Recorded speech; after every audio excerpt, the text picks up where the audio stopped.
Hello friends. तो सबसे पहले हम आपको मिलाते हैं हम अपने भाई साहब से। हिंदी में बोल रहा था। शाहरुख खान के घर में एक थापा मगर चौकीदार था, तो कहीं फोन करके बात कर रहा होगा छोटे से फोन में। अच्छा, मैंने देखा है। नेपाल में बात कर रहा होगा। बात कर रहा था तो वो तब तक शाहरुख खान आ गया, गाड़ी का वो बजाया। फिर बात को नेपाली ने सुना नहीं, तो उसके बाद फिर जोर से बजाया। तो शाहरुख ने डांटा बहादुर को, तो उसने कहा ये छोटा सा अजय ठुलो ठुलो देश में साधु सामने पूरा। अच्छा बहादुर जोर से बोल, तो जरा जोर से बोला, ठुलो ठुलो देश में साधु सामने पूरा तुमसे। नेपाली नहीं तो नेपाली आता, इंग्लिश आता, हिंदी आता, जितना काम चलाता आता हिंदी में बताओ। बड़े बड़े देश में, बड़े बड़े शहरों में बड़े बड़े देशों में छोटी छोटी बात हो जाती है, उससे गलती हो गई, शाहरुख समझ गया, उसी को पिक्चर में ले बड़े बड़े शहरों में छोटी छोटी बात होती है। तो लिखा उसने, पहाड़ फायर પછી માણસको चित बुझ देना।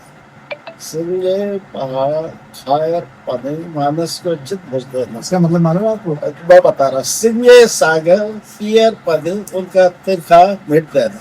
तो आप हिंदी में बोले, नेपाली में बोले हम। नेपाली थे हिंदी। तो नेपाली में इसका मतलब होता है कि आदमी का चरित्र ऐसा होता है कि अगर बड़ा बड़ा पहाड़ भी खा ले उसका दिल नहीं भरेगा, इतना मतलब लोभ होता है उसके मन में।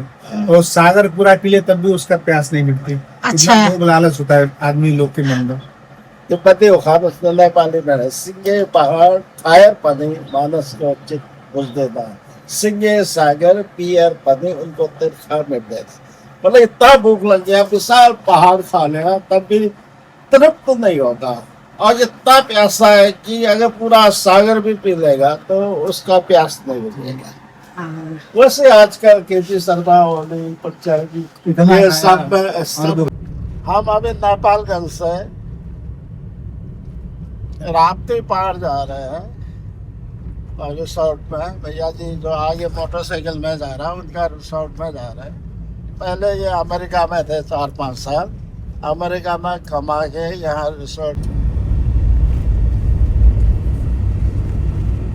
विष्णु को फॉलो करते हुए हम इसके पीछे पीछे इसकी पनेरिया होम स्टे तक पहुँचे, और हम इसके पीछे बच्चे जो ग्रीन जैकेट ब्लैक बैग के साथ बाइक में जा रहे हैं, हम उन्हें फॉलो करते हुए वहाँ तक पहुँचे जहाँ स्कूल का कुछ नाम होगा ना। जंगल का पानी का लग रहा है, चारों तरफ जंगल है।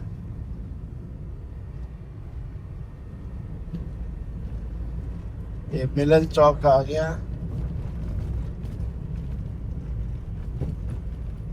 भैया जी फुल स्पीड में जा रहे हैं। इसको थापा मगर इनका नाम है लाल हेलमेट वाला। गाड़ी कौन चला रहे हैं? गाड़ी बना के सामान चला रहे हैं।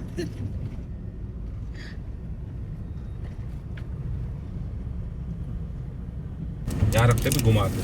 मैं ठीक हाथ से जितना घूम सकता है।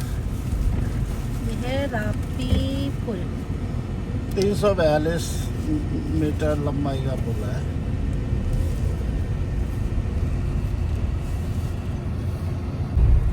इंडिया की गाड़ी आ रही है, यूपी 32। कौन सा पुल है यहाँ? राप्ती पुल है, ये राप्ती पुल है, ये राप्ती नदी है। ये राप्ती नदी है, राप्ती नदी। बरसात में तो पूरा मतलब आपका ये पुल 1 किलोमीटर होगा। काफी लंबा पुल है ये तो। कितना किलोमीटर होगा? 375 मीटर का है, लेकिन पानी बहुत फैलता होगा यहाँ, इसलिए ना। यही बात को ये आपका सिद्धार्थ नगर डिस्ट्रिक्ट से होके पूरा पुल निकल जाता है। पूरा पुल इसी के किनारे। ऊपर जो पुल बन रहा है वो किस लिए बन रहा है? ऊपर वाला है ये नया पक्का बनेगा। अच्छा नया ये हाईवे टाइप का है, कहीं से लिंक होगा इससे। ये नेपालगंज जो सदर मुकाम है, जिला का नाम पाके है। पाके गेम सेंचुरी है यहाँ पे। यही है जो जंगल दिखा है। तो अच्छा जो भैया का जो रिसोर्ट है गेम सेंचुरी के बगल में ही लगा हुआ, कल बता रहा था। ये भैया का इसे कहते हैं गोरखा। हाँ गोरखा। अच्छा इस गोरखा नेपाली के नाम से गोरखा बियर भी आ गया। हेलो, तो ये है पनेरिया ऑर्गेनिक होम स्टे। ये है विष्णु थापा मगर मेरी फ्रेंड का होम स्टे। तो आप लोग यहाँ आइए, एक बार सेवा का मौका दीजिए यहाँ पे आके। ये है मेस जहाँ खाना खाते हैं। फिर चलिए ले चलते हैं, आपको बाहर का नज़ारा दिखाते हैं। ये है पनेरिया, नाम देखिए पनेरिया ऑर्गेनिक होम स्टे। नाम से ही पता चलता है कि कितना ऑर्गेनिक होगा। यहाँ पे हर चीज़ आपको ऑर्गेनिक मिलेगी और एरिया भी बहुत खूबसूरत है। कभी आप नेपालगंज जाएं तो यहाँ ज़रूर जाएं। रहने की सुविधा बहुत अच्छी है, कमरे बहुत अच्छे हैं। सिंगल या डबल के लिए छोटा रूम है ये, और बड़े रूम भी हैं जो मैं आपको दिखाऊंगी बाद में। बड़े रूम भी हैं। ये है सिंगल रूम और यहाँ का रीज़नेबल प्राइस में आपको रूम अवेलेबल हो जाएगा। और बाकी मैं डिस्क्रिप्शन पे लिंक दी है मेरा दोस्त विष्णु, तो इन्हीं के ही है ये रिसोर्ट और ये होम स्टे। तो आप लोग यहाँ आइए और नंबर मैं आप लोग को डिस्क्रिप्शन पे लिख दूँगी। ओके, तो फिर मैं ये बता रही थी यहाँ का खाना भी बिल्कुल मस्त। राप्ती नदी के किनारे और हरियाली इतनी है। गर्मियों में जाइए यहाँ पे, अक्टूबर में ये सितंबर अक्टूबर के टाइम पे मौसम बहुत खूबसूरत रहता है। देखिए बाहर नज़ारा। खाना अच्छा बनाता है। तो वैसे बात हो रहा था उसका, होटल के जैसे सुबह देवराली का रोड है, उसके नीचे साइड उसका काफ़ी प्रॉपर्टी इसी टाइप का पेड़ हेड वो है। तो वैसे बंगूर या सुअर के बारे, जंगली सुअर के बारे में वैसे अभी बात छिड़ गया। तो वो मुझे बता रहा था कि यहाँ बेचारा कोई खेती करता था, बाट ठाट जो भी पहाड़ी प्रोडक्ट वो बोता था, जंगली सुअर आके खा जाते थे। जो उसका मकसद था कि जंगली सुअर से बचा जाए, तो उसने बाड़ लगा दिया कटिंग तार का, तब भी गुज जाए रात को। तो उसने क्या किया कि उसने बिजली का करंट अपने तार में छोड़ दिया और जंगली सुअर मतलब जब गुज जाए करंट से बढ़ जाए। वैसे सुअर मारना बहुत टफ रहता है, बहुत वो बड़े बड़े लोग सुअर को मार नहीं सकते। अच्छा। एकदम मरता नहीं है। फिर सुअर मर गया, वो भी जंगली, तो उसका मांसू काट के बेचने लग गया। तो अगर सुअर भी नहीं आते तो खेती में प्रॉफिट होता है मुश्किल से 10-12 हज़ार नेपाली। जंगली सुअर का मांसू बेच के 5-6 लाख रुपया कमा दिया, जबकि उसका जंगली सुअर का मांसू बेचने का प्लान नहीं था। लेकिन किस्मत है, लक्ष्मी याद आ तो आ ही जाता अपना रास्ता। ये भी सही है। फायदा तो हो ही है उससे। फायदा हो गया। हमारे कोलपुर, वो जो कोलपुर मार्केट से करीबन 1.5 किलोमीटर की डिस्टेंस में मेरा गांव है। अच्छा। और वहाँ पे आदमी लोग क्या करते हैं, सुअर के बच्चे जो होते हैं जंगली सुअर के, उसको चुराते हैं। ठीक है। वो उनका अपना टाइमिंग होता है कब जाए, वो माँ नहीं होता है तब वो जाके पहले जगह देखते हैं, उसके बाद रिसर्च करते हैं। बहुत टाइम लगता है, 2-4 दिन के बाद बंदूक लेके जाते हैं। हाँ, बंदूक नहीं लेते, मारेंगे कैसे फिर? बंदूक छोटा था ना बच्चा। अच्छा। तो उसको चुरा के लेके आते हैं। चुरा के लेके आते हैं। 5-7 कितना हो गया लेके आए, थोड़ा बड़ा किया, इतना बड़ा हो गया। एक बच्चा 6 से 8 हज़ार में बेचते हैं। एक तरह से लंच भी बिल्कुल ऑर्गेनिक हमारा बिल्कुल रेडी हो चुका है। हमारा लंच लगा दिया गया है। तो अब हम करते हैं लंच की तैयारी। तो पेट पूजा कर लें सबसे पहले हम लोग। तो बहनों ने बड़ा सहयोग किया है, बहुत अच्छा खाना बनाया है। तो थैंक यू सो मच, इतना अच्छा फ़िश खिला रहे हैं, इसके लिए बहुत बहुत धन्यवाद। और वास्तव में नाम के पनेरा ऑर्गेनिक होम स्टे, वास्तव में ऑर्गेनिक है हर चीज़। चटनियाँ बिल्कुल नेपाली स्टाइल में, बिल्कुल नेपाली चटनी, आलू का अचार, टमाटर की चटनी, वाओ बहुत टेस्टी है। अभी देख करके ही लग रहा है कि फिर से खाने के लिए जाऊँ। बहुत टेस्टी। तो चलिए पहले लंच कर लेते हैं, फिर आगे की बात होगी। तब तक के लिए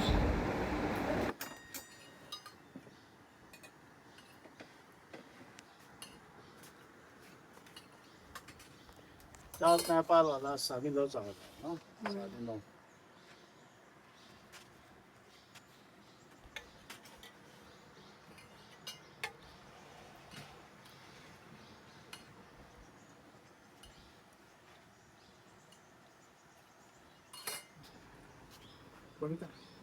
बारीक हो ना हमारे एक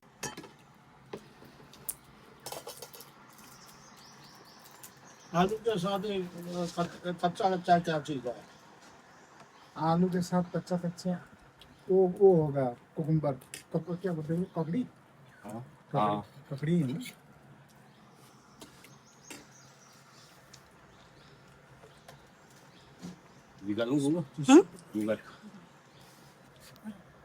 रिसोर्ट से हमारी वापसी।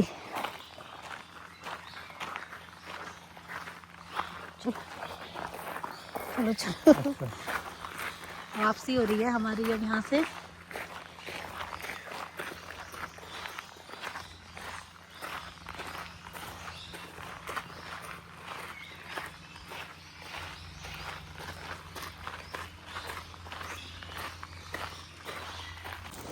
Bye bye, thank you. हाँ, थैंक यू।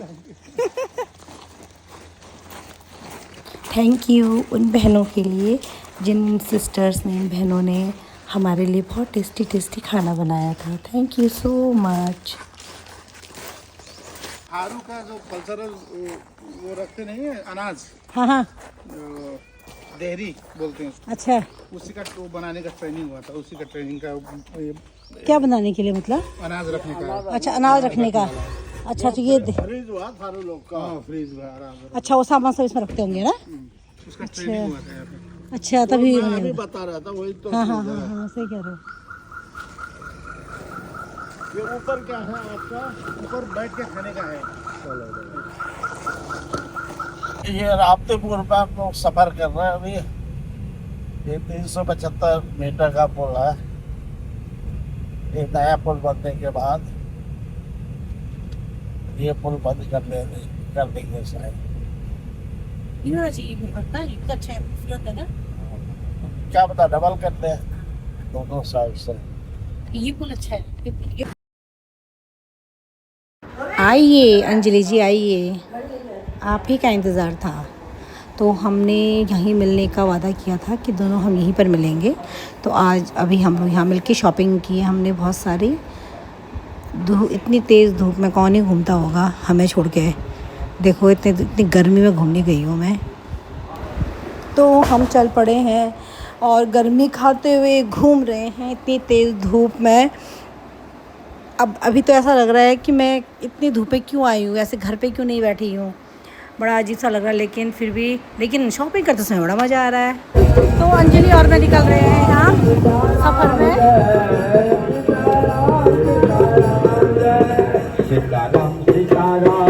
गाड़ी लेके चलते हैं। हमने यहाँ श्रद्धा कलेक्शन से लिया है।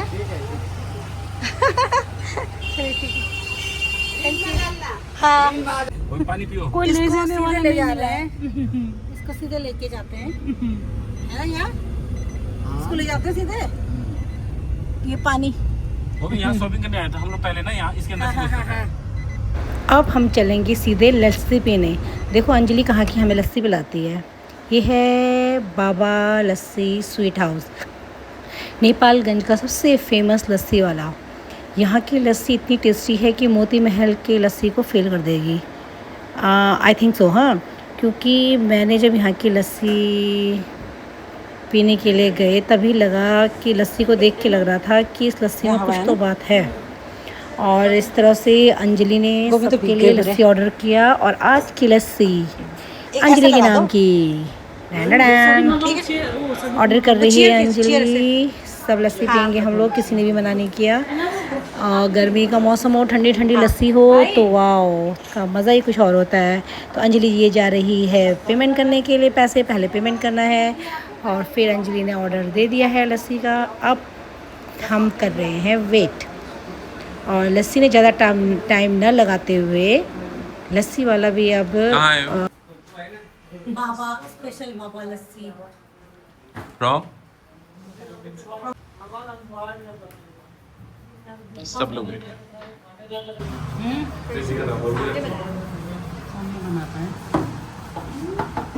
आ गया बाबा की लस्सी।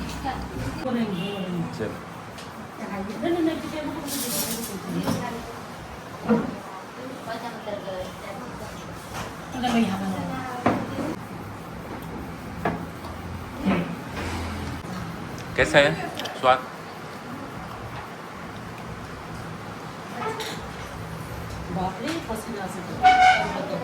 ये मोती महल के टक्कर है। की महल के टक्कर का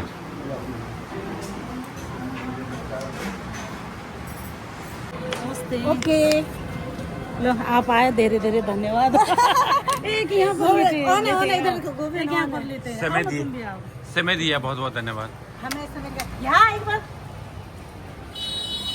दर्शन लिया। साथ साथ में क्लिक करते जाओ।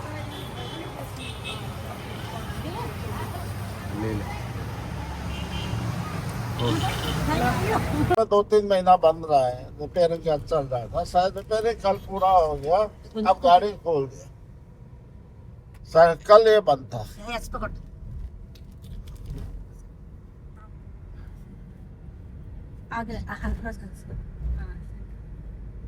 ये 700 मीटर का पुल है।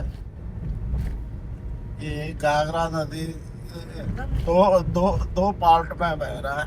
एक ये है, एक उस साइड का है।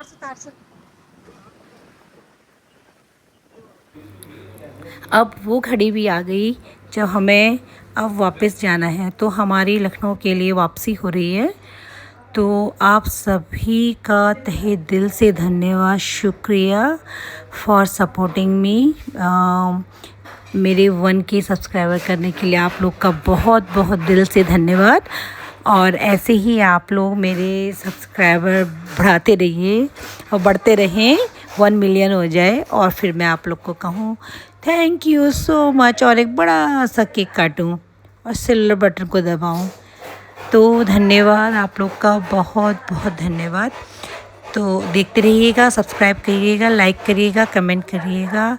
मैं फिर आपको नई जगह ले जाऊंगी और नई जगह दिखाऊंगी। तब तक के लिए बाय बाय।